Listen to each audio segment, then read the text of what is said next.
You ask Tiger to solve. This deals with linear equations with one unknown. The final result is x equals -10. Let's solve it step by step. Simplify the expression.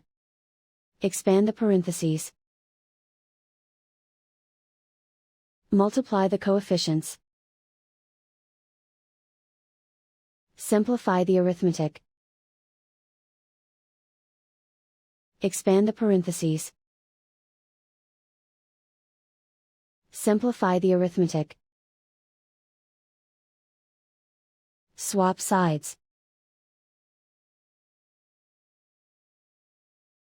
Group all constants on the right side of the equation. Add 42 to both sides. Simplify the arithmetic.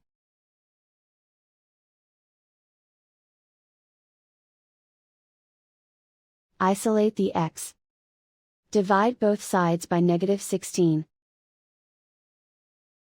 Cancel out the negatives. Simplify the fraction. Move the negative sign from the denominator to the numerator. Find the greatest common factor of the numerator and denominator. Factor out and cancel the greatest common factor.